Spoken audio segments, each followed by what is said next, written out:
Good evening, everybody. I've tried to do a better Lugosi, but that didn't come out. As soon as it started coming out, it started out coming Oh, out is wrong. that what that was supposed to I be? want to God do a dang. good evening. It's Sunday night on Horror Fiend TV. It's the end of the month, and that means it is Brains and Brews. That was The some two beer beer. brothers are here tonight to discuss some horror and, of course, some brews. Let's get those cans open because, Oh, oh, my yeah, can's actually, open. you already I popped crack yours. good. I have bad luck with cracking beers on camera. I always fuck it up and beer gets all over the place. So I always do it right before we go live. So, All right, well, what you got for us tonight? all Oh right, my shit! brother. I should have done introduction. I'm sorry. I Huh? got thrown off there. We are live again. I'm Joe the psychologist, and this is my other half, Ricky. Throw it What up, off. son? What's What up? What's happened? up? You forgot something? I don't know. You're Nah, confusing me, it's buddy. called Pineapple Express. Oh yeah, I got you. Say no more, brother. Listen, I got me today. I wanted to. I kept it spooky, right? With something I love. I love cats. I got de los gatos.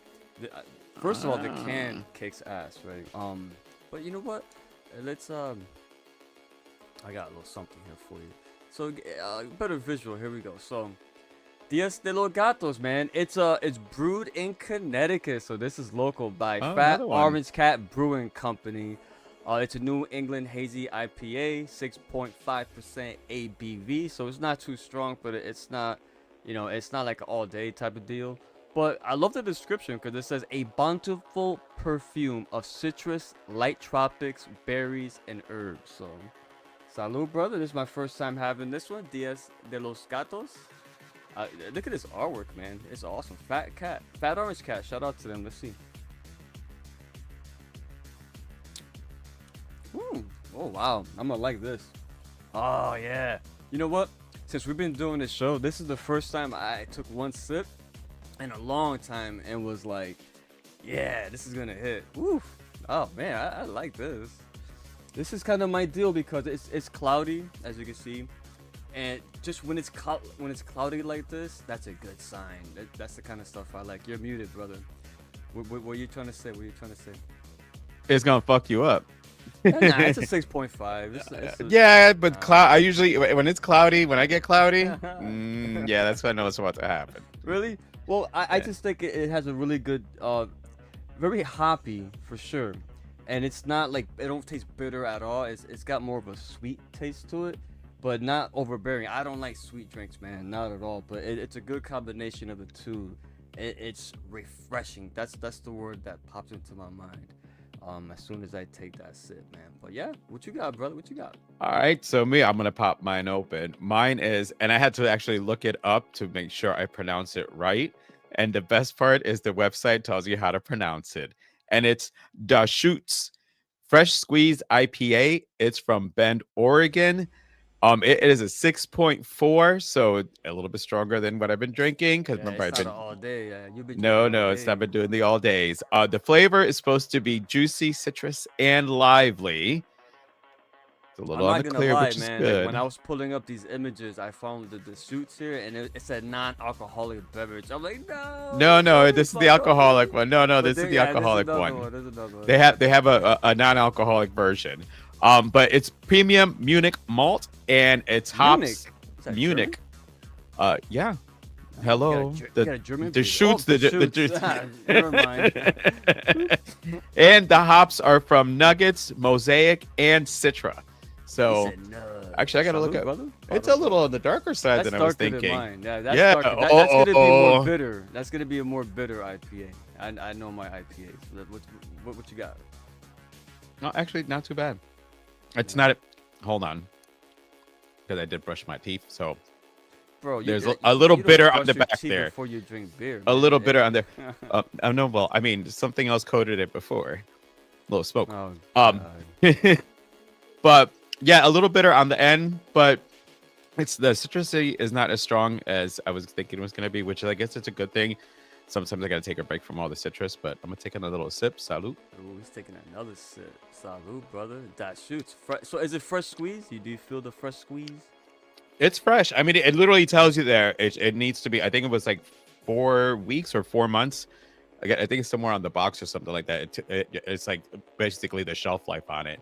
And I had looked it up because now that you have the picture up, I don't know if you've noticed that some of the IPAs have a artichoke, and I'm like, are IPAs made out of artichokes? I did look it up. They're not. It would actually make them I think it was more bitter.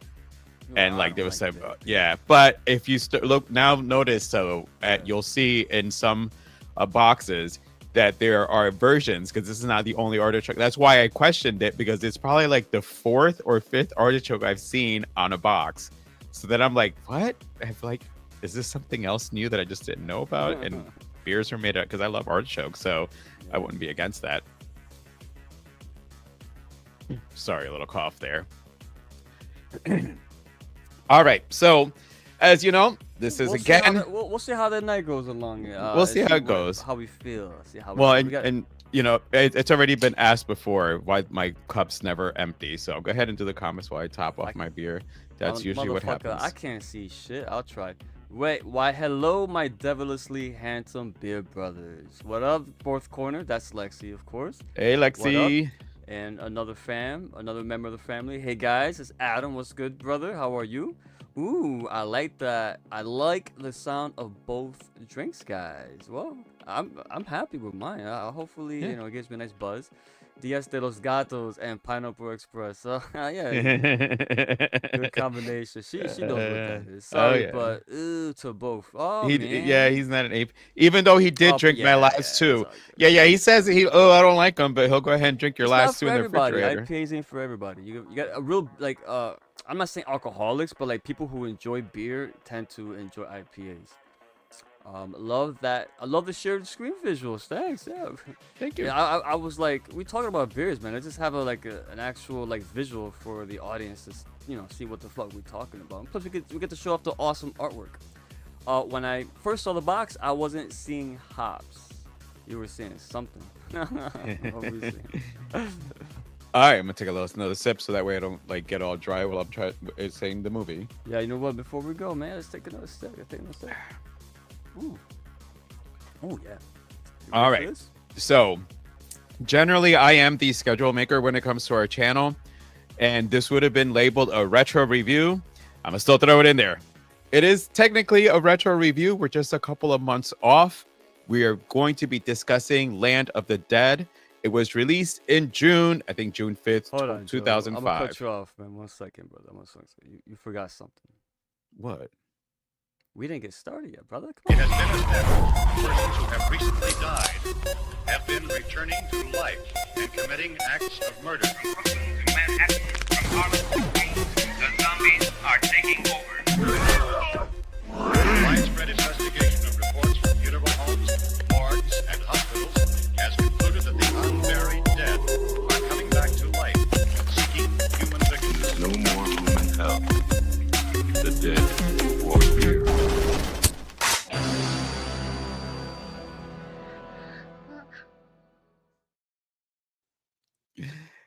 That was good timing too, because just too eager, man. You be dropping. No, always skipping over everything. It's funny. Well, no, what's funny is that was perfect timing because I had a cough that had come up all of a sudden. But yes, we're doing Land of the Dead. This year it celebrated its 20th anniversary, and it was a first watch for me.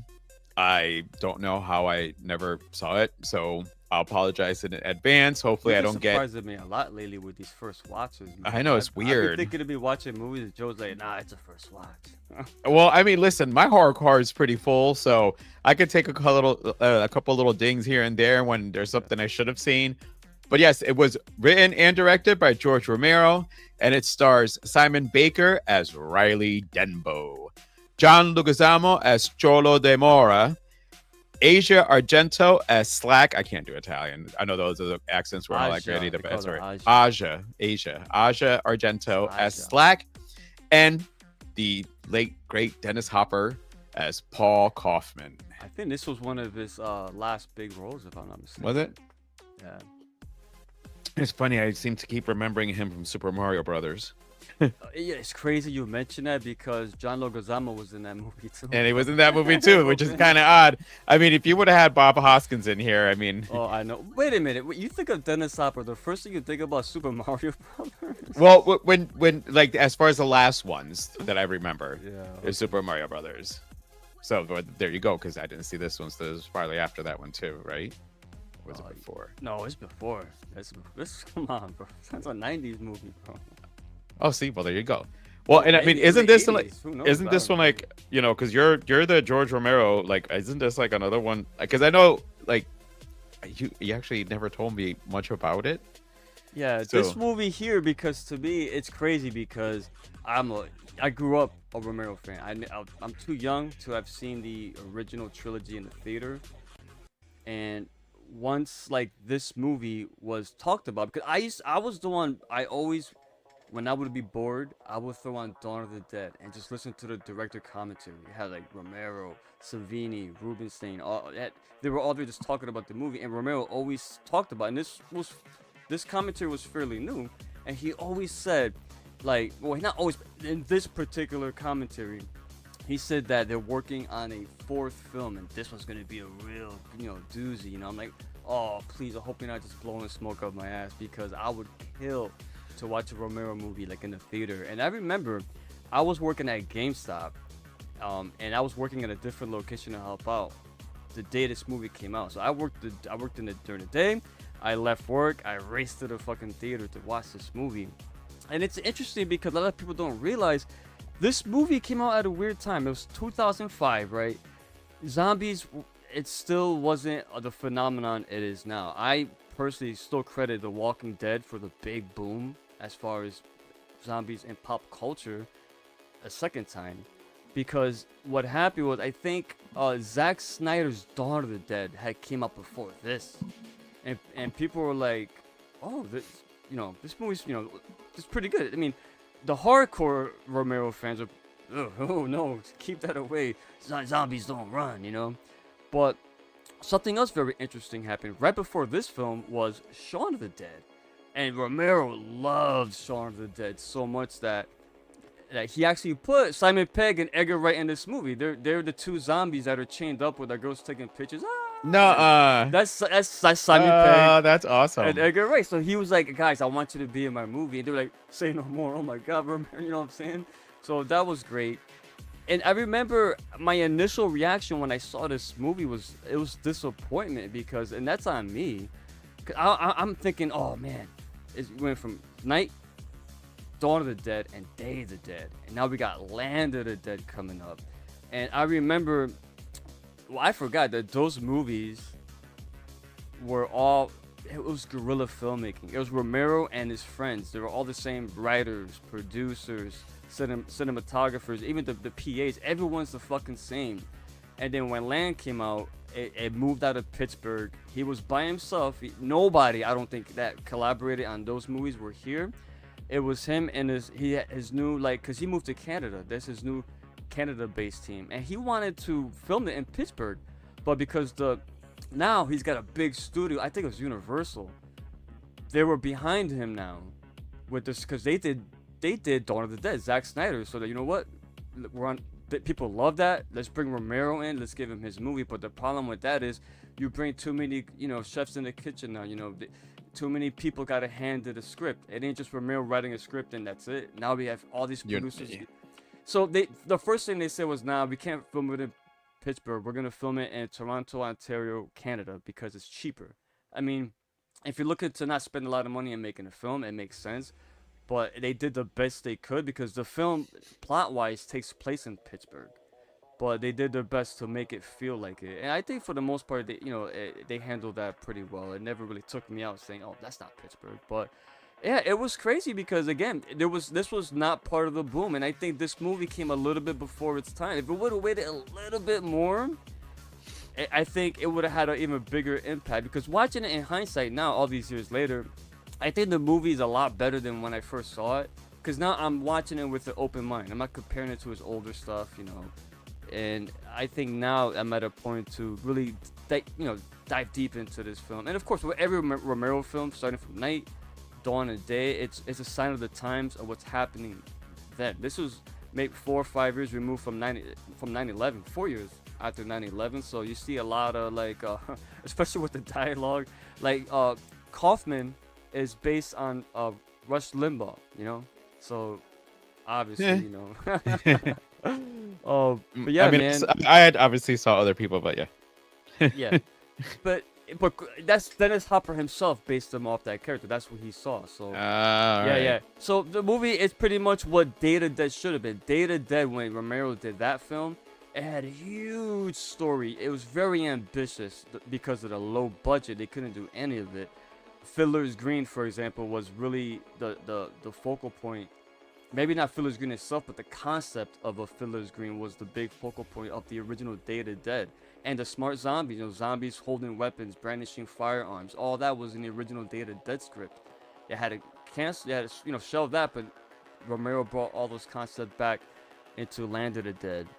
And you know, seeing it there, it's insane. But Fiddler's Green, man, let's talk about it, bro. And it's funny when you were mentioning that it was filmed in Toronto, because I was sitting there going, now I haven't been, I mean, I've driven through Pennsylvania, but as far as like, I'm in my head going, I didn't know that they had something like similar to like Manhattan in Pennsylvania. Like, so I never, I don't know. Steel City, right? Isn't that what Pittsburgh? But it's all about like very industrial, you know. It is, but it yes, and to have like it's pretty and the two rivers. Like I'm like I don't seem to have remembered that being a part of. And again, if you're from Pennsylvania and I got that wrong, I just finished saying I drove through it. If there is a city in there that has two rivers like this movie, let me know. But I thought it was a little bit odd, but I did like that because, you know, at this point, the apocalypse it's been some years now. It's after Day of the Dead because this is basically, you know, in sequence, the one after it. It's in the same universe. Yeah, it's all in the same universe. They're, you know, so now they're taking major cities and creating ways to barricade in order for them to live there and basically scavenge the small little towns, which makes me think of The Walking Dead when you had mentioned earlier how The Walking Dead brought the resurgence into zombie. It made me think of The Walking Dead when they were going into the town and getting the food. Yep. But, you know, here's the thing. I sat there and I was like, first of all, they're like with the Fiddler's Green. I'm more like as far as the people who lived on the streets. Like, yes, everybody wanted to get in there, but yet here we are. It's the zombie apocalypse, and you still have two classes. You have the rich are living up there, being protected by, you know, basically the poor people are the feast for in case zombies come in. Is how I was looking at that. It wasn't that they were like, oh yeah, we're gonna let you come live in here. Is that in case anything happens, this is who was gonna go first. And then the whole city was empty. I would have fucking got one of those buildings. I would have sat there and, like, I don't know, taken over at least 2 floors. I wouldn't have been a violent person. Could have agreed to take over a building. We all protect each other. But it was weird how the town itself was empty, but it did just remind you that a zombie apocalypse had occurred and you don't have a lot of humans basically walking around. And this is what you have left in this area.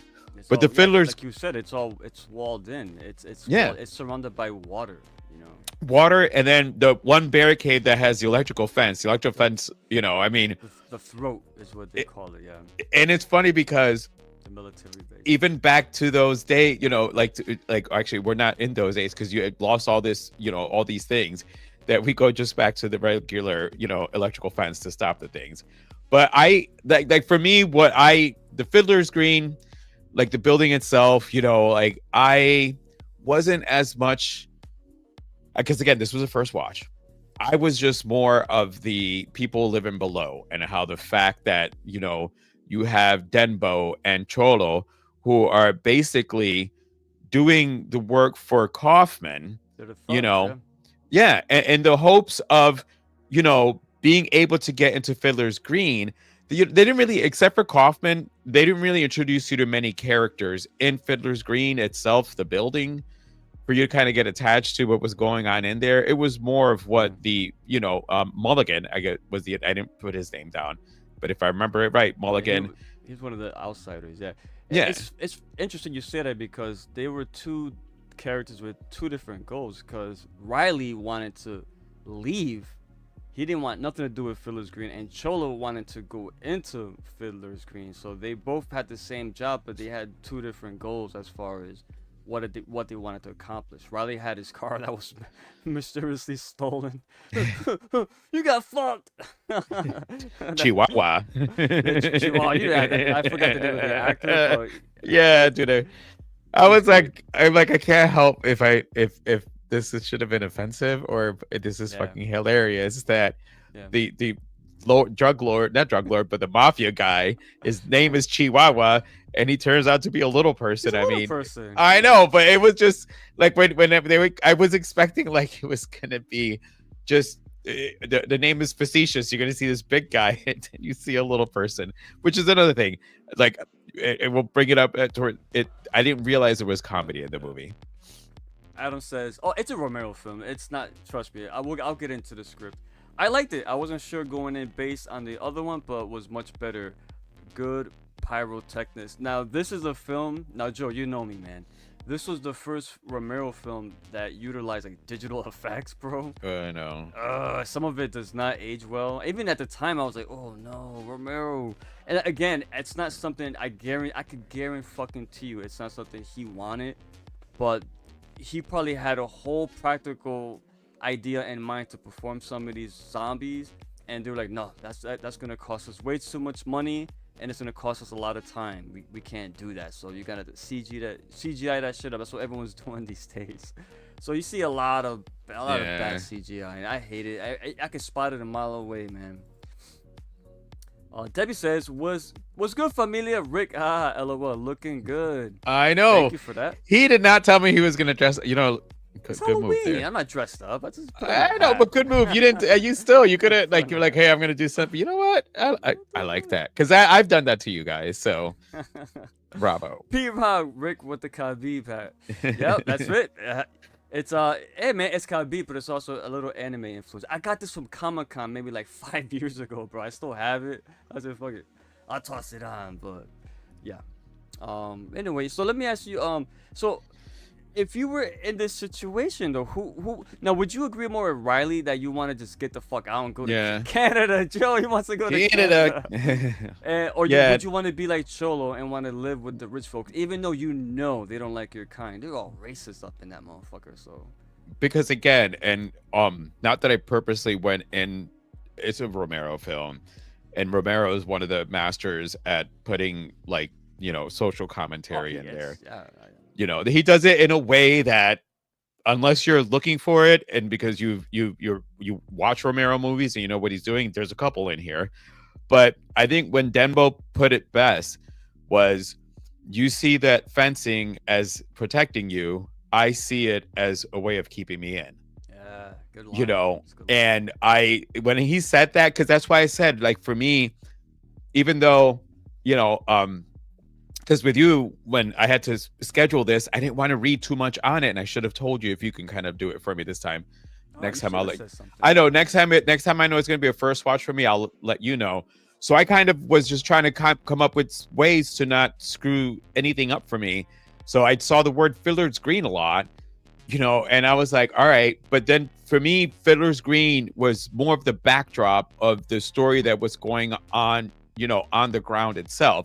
You just have this one bad guy up here, but there's a lot that's going on below, and especially because here we are again. It's the fucking zombie apocalypse, and really, we're gonna still have a bunch of rich people living in a tower being protected. We still gonna have poor people. Like, honestly, it's insane. The part about it. It's Even insane. When the world goes to shit, oh my god! Still finds a way to just separate everybody. Which is, like I said, since I didn't know much and I saw the whole thing I thought Fiddler's Green itself, yes, it's a focal point, but it's not like the heart of the movie. It's what's below. Fiddler's Green. Now it's the name comes. It's an old sailor song, right? It's about like the afterlife. It's it's what happens to fishermen when they don't go to hell, essentially. But there's so many other meanings to it. But do you know? It's a comic book you're always raving about. What is it? Well, Isn't Doom Patrol and Swamp Thing? I could have sworn that they. No, had all right, so fillers. you're close. It's Neil Gaiman's Sandman. Sandman. Yeah. Oh yeah. Fiddler Green I'm is- sitting is here in- going because you just yes. said it in there. Yes, Filler. I'm sorry. Again, Pineapple Express. Oh, But there we yes, go. He's no. blaming his Pineapple Express first. Oh, listen. No, I was waiting to like. It's been sitting there waiting for tonight. So yes. Yeah. No, Fiddler's Green's in there. That's why. And it again, like for me, it was. You want to get in there because you feel you're protected, but as you keep honestly looking at it, you're like, not really. You know, first of all, you're not high rise. So if they come in from below, where do you have to go? Not just that though, you can still die and come back as a zombie. You so- can, yeah, but the thing is, you're not really truly protected. If you, Did you see the scene in your version when Cholo, when he's gonna give Kaufman the liquor, and he finds Kaufman's neighbor committed suicide by hanging himself? No. And see, that's a deleted scene. I watched it on a DVD, and it has all the deleted scenes already included automatically. So there, if you notice, when Kaufman says, "Oh, I know, I want to thank you for the help you did with my neighbors," you might have been like, "What?" That's so he goes in there and hears a noise. Cholo does. So across from Kaufman, he goes into this apartment, and there's a guy hanging from the ceiling fan. He hung himself, and his wife's crying. Then his son goes and cuts him down, but then he comes back as a zombie, bites his son, and Cholo's got to fucking kill everybody. And he's like, clean up this mess. Told one of Kaufman's fucking goons. And it's interesting because that scene shows that even, and it's funny because I think Kaufman said it. He's like, even within the green, death can't escape us. So you're still not 100%. No, because at this point you're being killed by a human who's putting the order out on your death. So I don't know, where do I want to live? Somewhere where I might have a chance of running, or somewhere for if I piss off this dude, he's gonna put me in some fucking wrestling ring. Down in the I forget what they call. I know they reference it some way, but I'm just going. Yeah, but down in the fucking streets, put me in a wrestling ring like to get. It was like an underground nightclub. Yeah, but it's just like, I mean, for me, and again, this is also the movie is hinting on the inequalities when it comes to like the rich and the poor, but you know what? The fucking rich got it anyway, so that's all good with me. Eat the rich.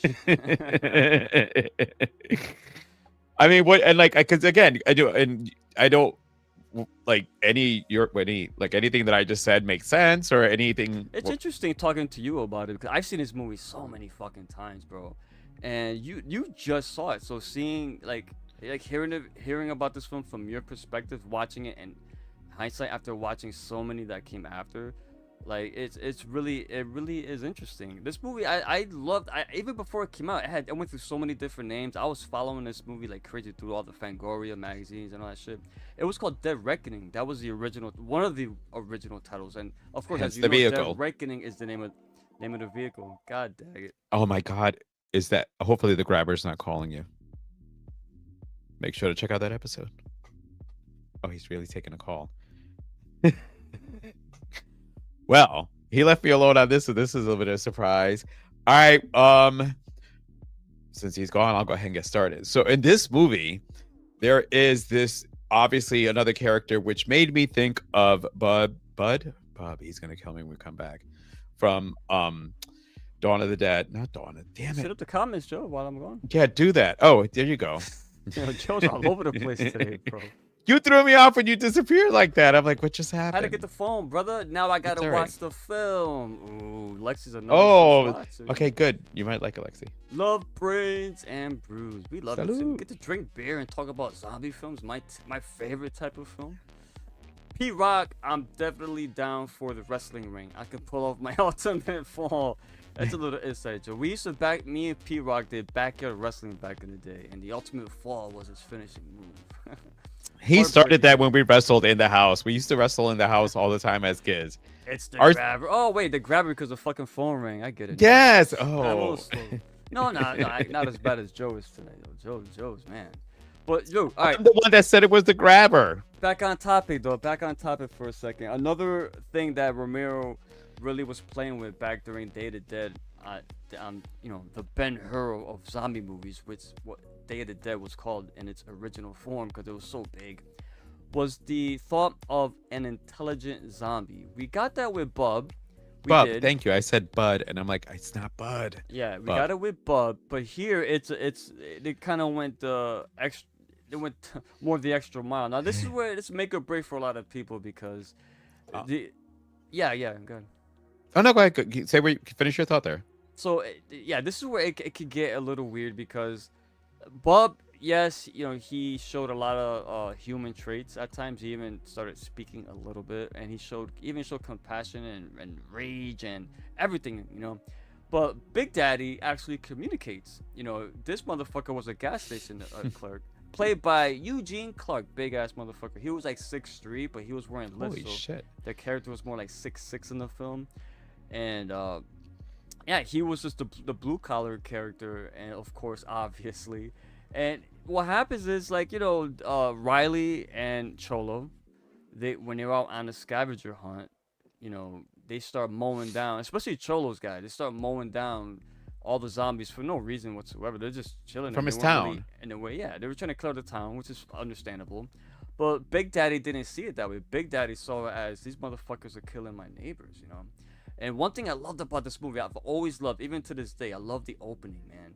The slow panning of like the town. You see all the different zombies. That one lady looking up, and he's got the guy with the tambourine, and the couple. Romero always he does character zombies all the time. They all have, you knew what they were before the zombie apocalypse, And Big Daddy did not like the fact that they were killing all of his undead friends, and essentially he learns to communicate with them, and he teaches them how to be useful, using tactics, using strategy, branding firearms and weapons, and just being smart with tools. And that's something that was always in the Day of the Dead script, but again, it couldn't materialize it because of the budget, so Romero did it here. So it depends on your mileage may vary depending on how you feel about that. Now, how do you feel about that, Joe? I thought you were going to go. Sorry. All right. So for me, Big Daddy, it did make me think about. No more Pineapple Express before shows, man. Stop it. I didn't. blame the law. Hey, no, stop. But for like Big Daddy, it made me think of Bub. But here's what I actually had liked was he didn't go Ray from Star Wars and all of a sudden start to figure shit out. You know what I mean? Like he basically, just kind of at first was just doing what he kind of was already doing beforehand. So which was already established in Dawn of the Dead when they said that zombies are just doing what they're accustomed to have been doing before they were dead. Yes, it's something that just it's muscle memory. It's like going to work. It's the metaphor, Yeah. man. You're mindless. You get up, you go Yeah. to work, you come back, and it's the same routine every fucking time. Pretty much. But so I had liked because when he grabbed the jackhammer, I was like, oh God. Oh, please don't tell me that all of a sudden we've got a jackhammer wielding fucking zombie. Don't go there. Don't forget, And then even in Night of the Living Dead, that guy used a rock to break the window. So even in that film, they showed signs of using tools. Yeah. But just to all of a sudden get the jackhammer and use it to be able to get in there. So when he starts walking away from it and it unplugs, that's when I was worried. That's when I was like, okay, this movie's either going to stick. Again, it's horror, it's zombies, nothing is real. But keeping it realistic, he should not go, oh, okay, it's unplugged, plug back. You know what I mean? So when it stopped working, and then he's like, I'll just bring it with me. Fuck it. And when he used it for a battering ram. Yes. Like for me, that kept that part grounded. I was just really worried that since they were showing you that the zombies were smartening up, that the movie was going to rush that. And thankfully it didn't, even with, like the whole, flowers in the garden part. But as far as Big Daddy, Skyflowers, yeah. Skyflowers. Good show. The only knock that I have on this, and it was Adam who first noticed it, and after I don't know, maybe like the 5th time, it's the roar, like the roar that he would I do. didn't like that. You're right. That was the like for me, like yeah, it could have. I think not making a noise, having the actor. What was how tall was he again? 6. Oh, he was 6 feet, but the character was like 6'6". So it's an already imposing character. He could have not said anything. He could have just made. And they actually you like made just that roar, the roar part. Yeah, he was going for like anger. You know? I get that. I get it It too. just- I it didn't just- like it though. It- I'm not you know, defending it. and when it happened a couple times, and Adam's like, But that's the problem. It did I don't wrong. like. Yeah. After he's like, I don't like that roar. I'm like, I'm sitting here going, Jaws. When Jaws switch of revenge. revenge, yes, like zombies shouldn't roar. Or a good example too. But this is what it really reminded me of was Revenge of the Sith. Vader. No. It was. I mean, no, don't do it. Don't go there. that was the thing that I got what was happening because, what you said, they were attacking they ravaged a small town, one of the little towns around the big city. This is somebody who just finished witnessing the people that he's lived with, even though they're all dead, get re-dead. And the Unalive. I hate that. unalive. Oh, I'm gonna call it re-dead. I hate that. You ever watch those AI videos and instead of saying someone's dead or whatever, they're unalive. Like what the fuck? Unalive. Yeah, no. But the other thing is that I was actually started like as I was watching it, they kept referring because I want to talk about like the once Big Daddy. I like Big Daddy. There's just the name. I don't know what it is. Sorry. That was his name in life too, because I know. Yeah. Uniform.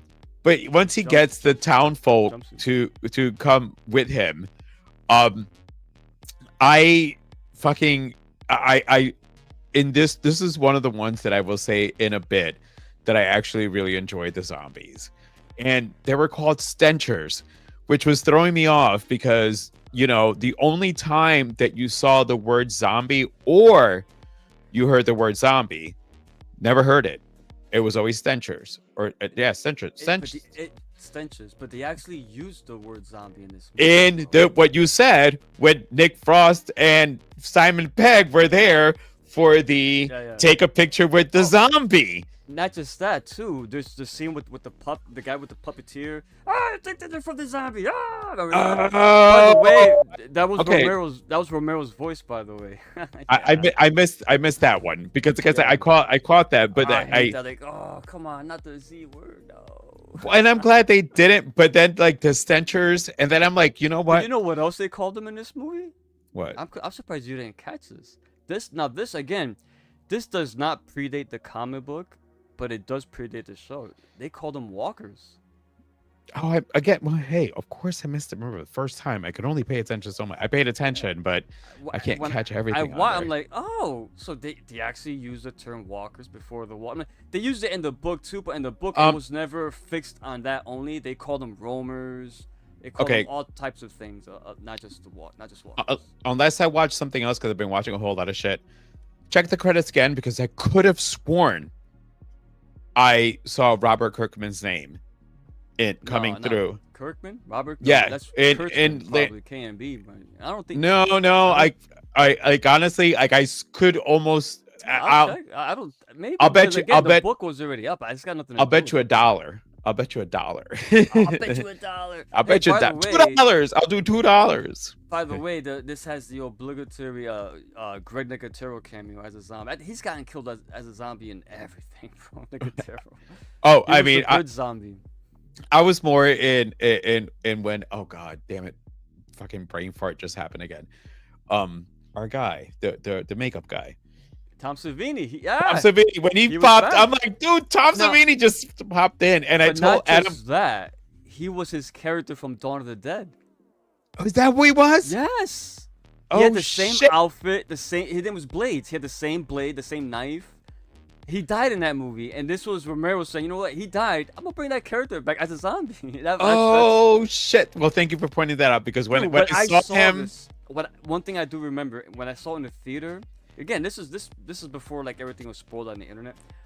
And I saw Blades come out. The whole crowd was like, "Oh!" They erupted because they knew exactly not just Tom Savini, but they knew the character. Oh, he had the same exact biker outfit on, same weapon, everything. So see, cool. and But, well, yeah. when he showed up, I told Adam, I'm like, "Do you know who that is?" He's like, "Oh," I'm like, "Okay, wait. So you know that Dawn of the Dead? No, damn it. From Dusk Till Dawn.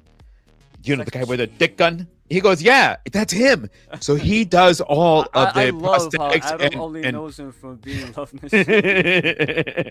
I mean, I know he would have, if he paid attention, would have known exactly, but that's such a scene that it kind of solidifies for the non-horror person when you want to point out that person. If they would have seen that movie, they go, oh yeah, I know who he is. And then when I said, he goes, oh yeah, because you could see who it was. But seeing him in here again, because it just gave, like you had said, now that unless he didn't help him with any of the practical effects. No, he did it. No, this wasn't him.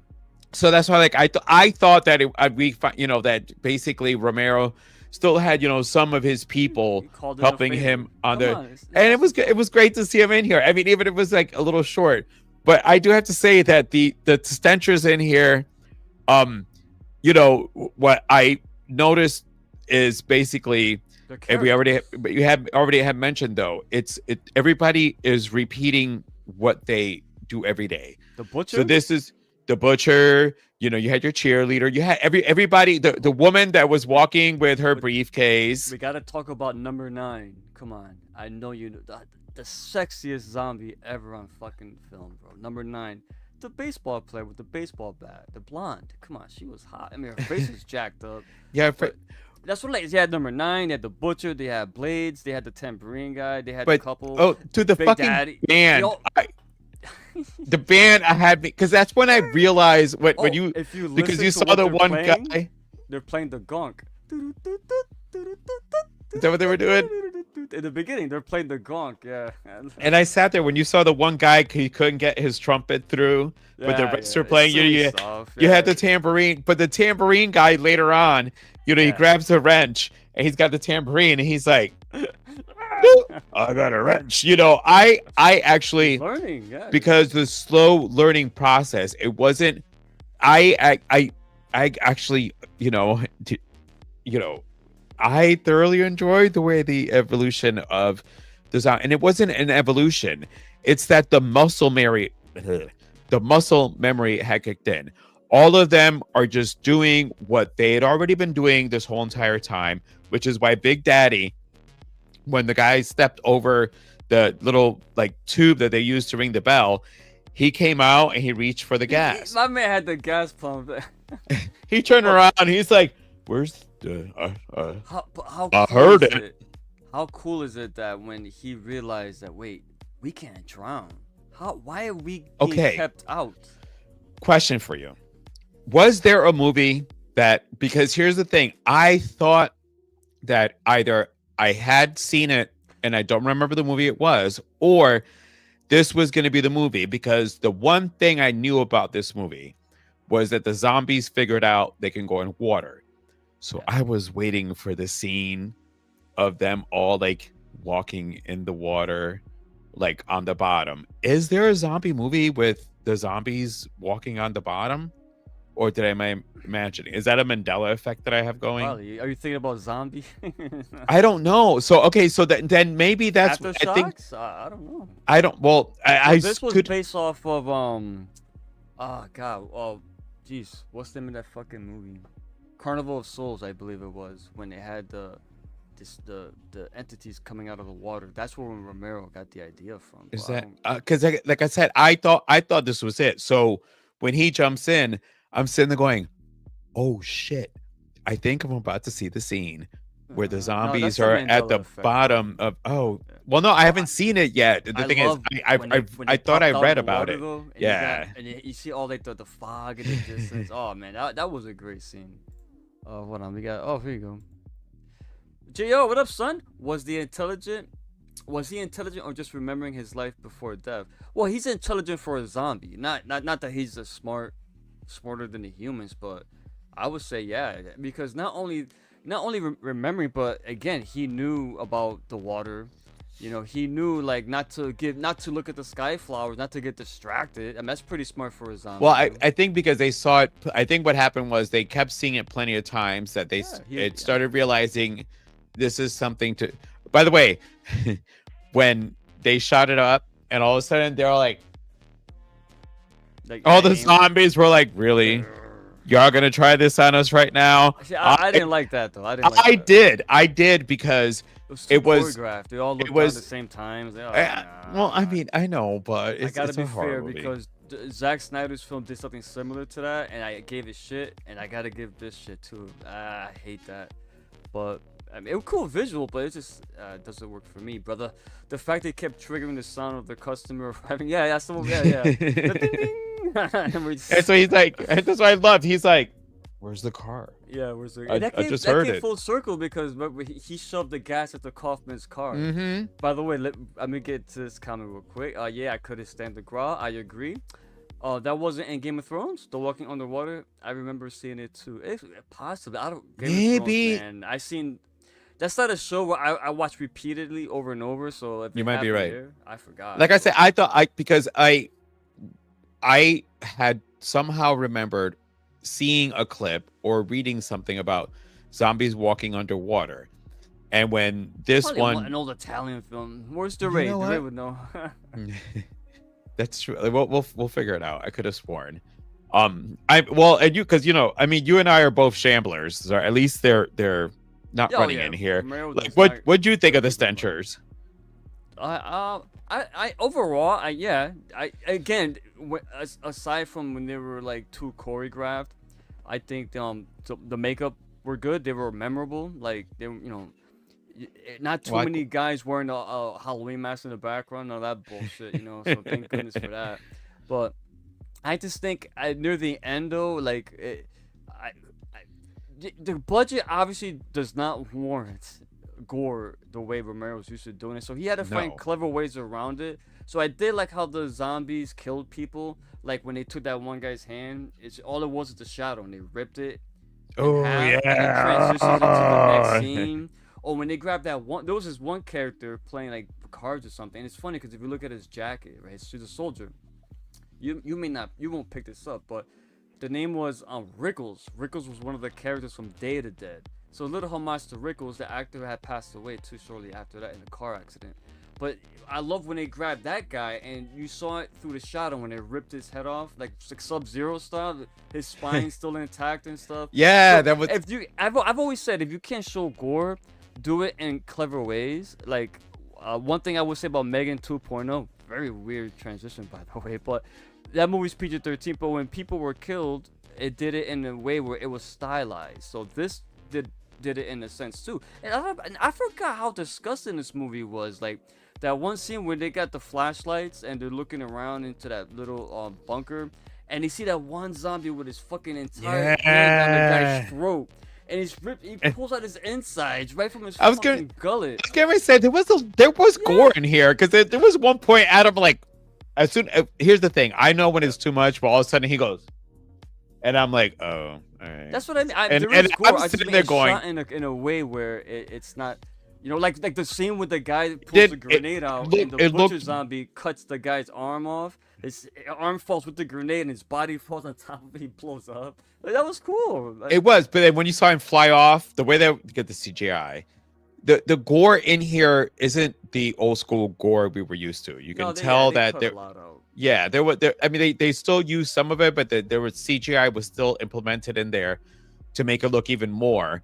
But I ripped off the girl's belly button ring. Oh, and it was like, I'm not gonna eat that shit. Yeah, spit it out. Spit that shit out. I mean, but I actually I have a question when you're ready though. Okay. I thoroughly enjoyed the zombies in this one. I mean, Now thinking back now, you're right. They had some pretty good they did violent scenes here.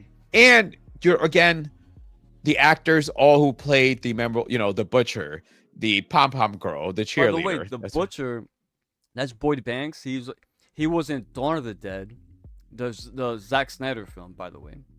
Oh. He was the dude that his leg got fucked up and whatever. I forgot his character name, but he was in that movie. He was the guy that they were dragging him near the end. He's shooting and the zombies jump. Oh on yeah, him. yeah. That's him. And then he's also in he was in Land of the Dead, and he's also in Diary of the Dead. That's the Romero's next film. We'll probably cover that too. That's Well, the I mean, found here's footage the at this point, I mean, have you seen that one?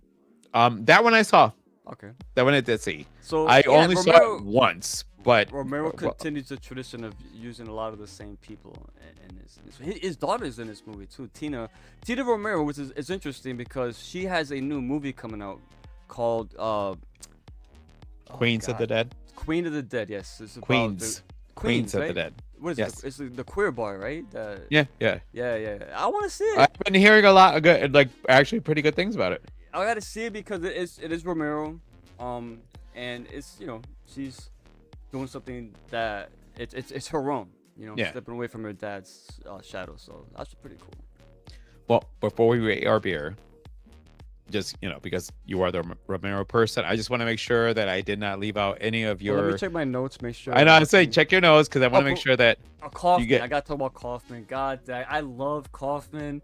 He was so fucking funny, bro.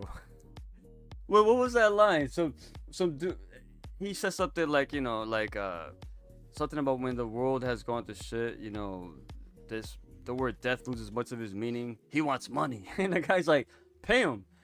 We don't negotiate with terrorists. Terrorists, yeah. You're a terrorist yourself. I know. Oh, then when he starts picking his nose, like, zombies, man, they creep me out. Oh, it's another time to use the fucking word zombie. Oh, you're right. He did say that. He did say it. He was just the way I love this subtle acting, bro. When Cholo goes into his place, right? He's offering him the liquor, the alcohol that the champagne. It was that. Yeah, the champagne. So Cholo grabs regular fucking like mugs, right? Pours it in there, and he gets it to Kaufman. You gotta pay attention. I would have done the same thing too. Kaufman walks around while he's talking to him, puts it down, takes the liquor, and pours it into his own fancy glass. No, it's a champagne flute. He put it into a champagne flute instead of a. That's a whiskey glass. You gotta pay attention to catch it. It's such a subtle like character trait. It tells you all you need to know about Kaufman just by paying attention to that. Fucking brilliant. So, yeah. But I would have done the same thing. So what are you trying to say about me? Like you put it in the wrong glass. No, know your glass when you put your alcohol. But you do not pour champagne. I will say though, Cholo's motives I didn't like because he wanted money, and just like Riley said, money burns. No, hold on. What are you gonna do with money? No, he was accumulating the money to buy him, basically pay for his way into it. Yeah, it's like he was doing all this dirty work. No, by that time, he stole Dead Reckoning. He was threatening Kaufman. He ain't gonna no, I know because he realized. I know at that point Kaufman told his guy, "I don't need him anymore." And Kaufman tried to get him taken out. Services anymore, right in front of him. So think about it. Like that's what I'm saying. The difference was that Cholo had been doing all this dirty work. He'd been taking the money. The money was his way to buy himself. Like it's not even that he earned it. Is that he was like he had the money to pay for himself to be part of Fiddler's Green, and because obviously he's a thug. Which was he was in the movie, and Riley told him, "You're not gonna get in there. Like no matter how much he thought he would get in there, all the jobs all the alcohol and cigars that you're going to steal will never get you a spot in Fiddler's Green." And that's why the movie, in the beginning, the kid that got his arm bitten off, or he was in Diary of the Dead, but he was also in Resident Evil. He was Wesker. I recognize it. He's been in a lot of things. He was one of the ones that we're both going, hey, we know him from somewhere. Devin Bostic was in this movie too, man. I know you know him. He's in the 100, and he was in one of the soft. Oh yeah, the little kid. Yeah, he was young. He was young in this movie. Yeah, the little kid. Oh no, I know. All right, so thanks, Dad. Before we sign off, it's time to rate the beer. I'll let you go. I thought you were gonna talk about all the racism in this fucking. How about hold on, real quick? Listen, oh no, I'm not gonna. Yeah, no. But I'm sorry. That's remember, a spick is a pig who can't fly. None of us are Spig. A Spig is a Sorry, pig who can't play. Sorry, Mr. K. That dude took off. yo. No, I'm out. He goes, "Come back, idiot! You got the fucking keys." That's And he what I'm talking didn't. They about. were in the fucking bag. Dude, the They fucking. were no the bag were in front of him. The Dude, guy didn't run. dialogue of this fucking. You're right. Yeah, no. And by the way, like Romero had always put that in there. It's not a trait that I find that Romero is racist. It's that Romero still points. Romero still points out that not afraid racism to still point it out. exists, He's no not- matter yeah. what. So. Yeah. Oh yeah, Yeah. no. Listen, Listen, because when he said the Spick part, Adam was like, "Uh-oh." Like I could No, see, bro. I could see his reaction, and I'm like, Yeah, that Really, was George? tame compared to Day of the Dead. "Oh yeah, no." I mean, but I was like, "Really, George?" And I'm like, you know what? It's fucking in all his zombie it films. fits it fits in the movie. Unfortunately, it's true to life. But one last question: what'd you think of Pillsbury, bro? We didn't talk about Pillsbury. Oh my god! So here's the thing. As soon as they said Pillsbury, I was imagining a fat guy was gonna walk in, and one. So here's the argument that actually, before I get your rating, here's the argument that I had with Adam, was when they were going to basically get when I was gonna say Diplo, damn it, hold on, when Denbo was hired to get back Dead Reckoning. And so when Pillsbury and the girl looked at each other and they gave each other the wink, originally they were working together for Kaufman. So when they gave each other the wink and Pillsbury knocks the fuck out of her, Adam goes, "Well, that was part of the plan." I'm like, no, it was not. No. First of all, originally they were going to be working together to get Dead Reckoning to bring it back to Kaufman. Mhm. But Pillsbury said, "Fuck this dumb shit. I'm with them." And he actually truly knocked her. Like, he goes, "No, that hit was part of." I'm like, Nah, no, you're in the he right. knocked her. Like, listen, I don't care what kind of part of a plan you have. You're going to hit somebody. He knocked her the fuck out. When she woke up, she's like, "Ooh." I'm like that. So like Adam thought that at first Pillsbury, it was all like, it was a plan that they did. This is a scheme that they're going to pull off. And I'm like, Pillsbury said, "Fuck this dumb shit. These motherfuckers are right. I'm joining them. I'm not helping." Yeah, they lost one guy already. Yeah, dude. And that's Sasha Royce. He has been in so many fucking, like, I don't, if you ever watch Grimm. Do you ever watch Grimm? No, The I TV don't show? recognize the actor. So who you talking about? The Oh, he was bullfighter guy? actually the yes. Marinette, And he whatever? actually, I want to say, he appeared in one of the Resident Evil movies. He's been in a whole lot. So when he That- popped in, oh, that's that zombie. I get what they were going for with the zombie with the head hanging off and shit. But the CG. yeah, Oh, that come on. was a God bad dang it. bad scene. Good- I'm gonna good on paper, but horrible execution. no.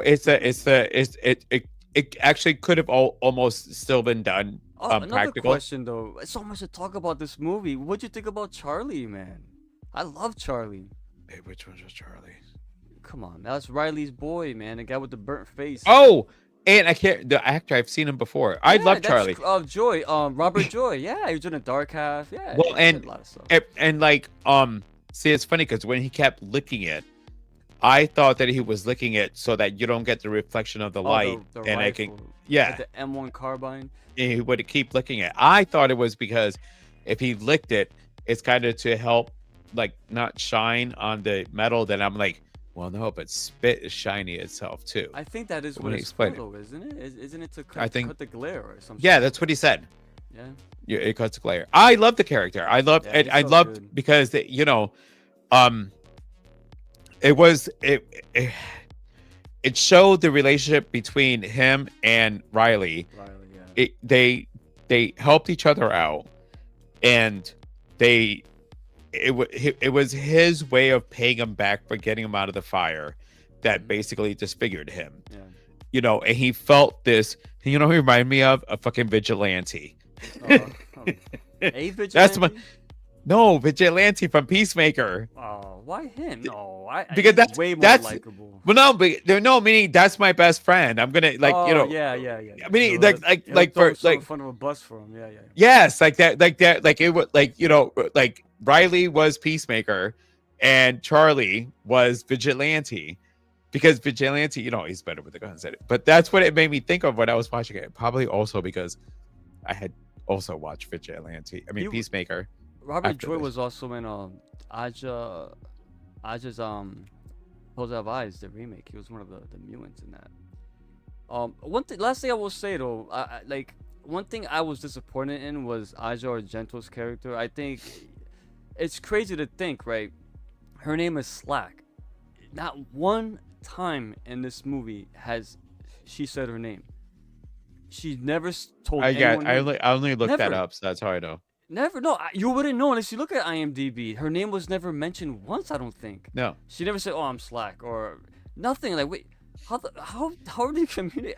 Little things like that bug me, bro. I don't It does. understand. Maybe it was cut out in the edit, or I was I don't know. you just pulled that out of my head. I was like, it was probably cut out in the edit, but yeah. It's- And it was I hate weird shit like because that, bro. so this is what, our third Aja movie now? I don't know. I lost track, man. Well, because she was in two. She was in She was in Demons 2. Demons She 2. was And she was in Mother of Tears. Mother of Tears. Oh, So there's this something is else our we third did with one. her. What was the movie?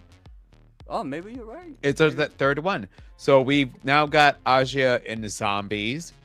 And And she was a good character though. I just wish they did more with her, give her some more character development. That's all I want. Some more I mean, character well, development. and again, you can only. Here's the thing. I You get brought it up I- before. Is that this time around, Romero was like basically strapped to a studio and under studio control as far as But like what he can do. yeah, but as far as the Land of the Dead, I liked how the one young couple kept showing up throughout. Yeah, the zombies. Yeah, I did Romero like the young loves couple. hero zombies. That's the one thing he loves. That so he always has them in his films. But yeah, this movie here, I think I think to me, it's gotten better with time. Not the CGI, but overall, like just the concept of this film, because I think it came out at a time when, because we had 28 Days Later, right, way before this, but then you had Zack Snyder's really took off, and then Shaun of the Dead, and then this one, right, and then 5 years later, then The Walking Dead shows up. So I think this movie, it came at a time when it was about to blow up, but it wasn't quite there yet.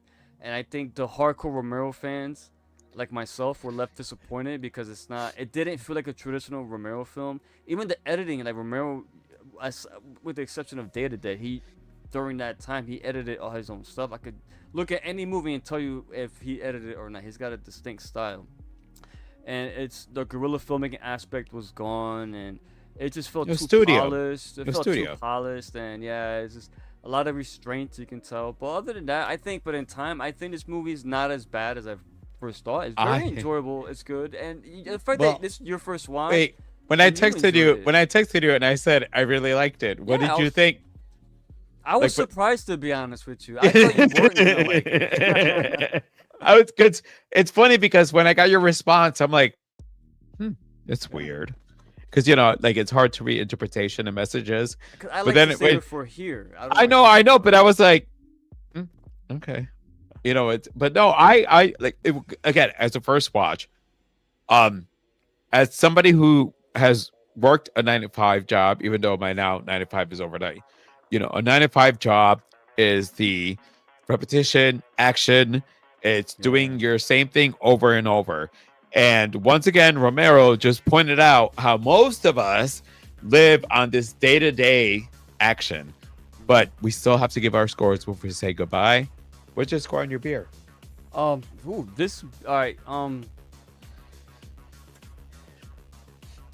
right. Right now, I'm gonna give it 5 out of 6. 5 out of 6. I don't want to go full 6-pack quite yet, because I want to see how I feel tomorrow morning. Oh no, not really. No, you know what? That's not right, because I don't drink enough to get hungover, so I can't really tell by no, that. you're drinking wrong. That is not the truth. No. I see, listen, man. I love beer, but I don't drink to joking. get fucked up. I get buzzed, get nice, and I keep it at that. But no, for real. 5 out of 6. Um, it's really good. I've had similar, so it's not like unique where it's blowing me away, but it's really fucking good. I will get it again if I get the opportunity. Actually, you know what? I'm gonna give it a 6 cans just because of the artwork. Oh shit! To That's me, the first whenever, 6 cans. When I review my beers, the cans are important. I collect these, so That's I our think first 6 can. That's the first- first 6-pack. It's my actually first- we're that's saying my- 6 can. yeah. 6-pack. It's the first 6-pack. there you go. I'm gonna give mine a 5-pack because I'm not gonna lie. I started slurring pretty quickly. And I That's ate. because you're I used mean, to the odd days. That's why. no, I know. And I'm gonna tell you, like I said, we went to the movies this morning. We went and saw Good Fortune. Listen, if you don't want to spend the money on the movie, it was actually a good movie. Keanu Reeves playing an angel. And honestly, if I feel I was gonna be an angel, I would totally be in Keanu Reeves, where I would have these Bro, little wings. I was so fucking high once, right? When I got, cause I don't watch trailers, bro. I don't do it, right? So I think it was The Strangers that I went to go watch, and this trailer came out. I'm like, oh, it's a comedy. All right, I'm not gonna watch this movie, so I'll watch the trailer. So I'm like, Keanu Reeves is an angel? What the Duties. fuck? All right. So I will say the saving grace in this movie is Keanu Reeves as the angel. And the wings explain the level of angel that you are. So that's why. And he is the angel of texting and driving. Guys, seriously, stop don't do fucking doing that. No, real Like, talk, honestly, man. all Yeah, jokes aside, don't I'm gonna do tell you that right now, shit. all jokes aside, most of us drive in our cars. Actually, I would say most of us, but some of us drive in our cars with somebody else. Get your fucking passenger to do that response. Get your passenger to send a It ain't message. worth it. It I ain't will tell you worth right it. now, I tell Adam when I'm driving with him, I see the message, I'm not replying. Can you do this? Stop texting and driving. We actually do not have angels that will protect us from that. So, public service announcement on that. Yeah, By but the no, way, Landed or did had a video game, The Road to Fiddler's Green on Xbox. I remember that shit's terrible. shit, Sorry, it just popped into my head. all good. Did I give my Oh. score of mine? Yeah, it's 5. You said 5. 5. But I will say the coughing part is that bitters that you talked about. I know you guys see me vape here and there. The vaping thing I discussed with them. Like this, there's something in this beer that makes me cough a little bit more than usual.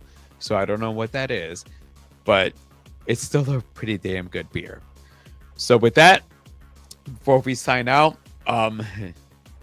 actually, sorry, but meant to pull up the schedule because we're doing another first watch for next month. And we have Thanksgiving coming I up. don't even know what it is. What is Oh, what's our next no, Brazilian brew? you should know what it is I- because you you were told me. I forgot though. I'm It sorry. is. We're doing Night of the Chicken Dead. Oh no! Finally, it comes on Horror Fiend TV. It's gonna come on. Listen, I've been adding this movie a lot in your personal. I know.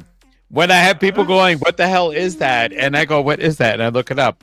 So yes, we're going next do month. it. We're gonna Poltergeist. finally do this one. It's gonna be obviously a first watch for me, and I'm going to tell Rick this. I'm It's going a first in. watch for me too. I never saw them. Oh, you never saw it either? No. Oh, all right. I Hell thought it was no. gonna be like I thought we were dealing with like Psycho Gorman type of stuff, I don't and I know. know No, it's trauma. So come on. drama. Okay, so yes, you know what join to us. expect out of a Lloyd Kaufman joint. Join us next month on that one, and join us on Thursday for 3 Corners of Horror because it's going to be our 200th 3 Corners Horror episode. God dang, 200. 200 episodes, bro. We've been doing this for 200 episodes. Nuts. And it's also a retro review. And we love that because honestly, some of y'all have not seen some of these movies. And we're from the generation that, guess what? When horror was at its peak, when horror went the distance, when horror pushed I everything. tell you what, we were came up there in for the it. best time, bro. I'm We sorry, fucking the hello. 70s. Do you have any Well, more nah, beer alright, left? that's Do you have any more before beer my left for time. the salute on that? Yeah, I got. Yeah, bro. Dude, These salute are, on mind that. you, these are pints. They're a little bigger, so they. All right, but salute on that because we grew up in the best time. Like I feel bad for the 80s. generation after us Watching a horror movie in the 80s, man, can't beat it. because the 80s you got shown the 60s and 70s stuff and your own 80s things, and then you went into the It's 90s. crazy because when I was watching movies in the 80s, anything that was in the 70s to me felt old, and that was only like less than 10 years maybe. From the Yeah. time. It's crazy to think about, bro. It's nuts. But yeah, so on Thursday it's gonna be Silver Bullet. This is where we're ending our October. I have been going through the gauntlet of Stephen King movies, and I'm saving this. I've seen it. I mean, honestly, I've seen the movie a lot of times. I hope everyone's seen Silver Bullet. Oh God, if you have not, because honestly, so it's not The Howling. You know, It's it's not not. meant to be, though. It's It's not not supposed to an be. American Werewolf in London, It's different. It's different. but it is different, It's good in and its own right. it is. It gives, especially for us '80s kids, with Corey Haim, rest in peace. It gave us like like dealing with a werewolf. So join It's us. like Gary Busey, come on. Dude, I mean, Gary. I mean, come on. He created Silver Bullet. He fucking made that shit. So yes, join us for that one. And with that, make sure to subscribe. Hit the notifications when we drop our episodes coming up, and we provide that link. Sit there and hit the notifications so that way when we come on live, you can join us. And with that, Ricky, my brother, salute. Salud. Don't get And bit. don't get motherfucking bit. Destiny's devils be savages. Slim than chance with the averages. Sitting on the low like you added slick. Darkness make you disappear like a magic trick. Pull up to the table, come down and sit. These devils try to tie you the crown with it. Now you surrounded by counterfeits, trying to chop you up into 1,000 bits.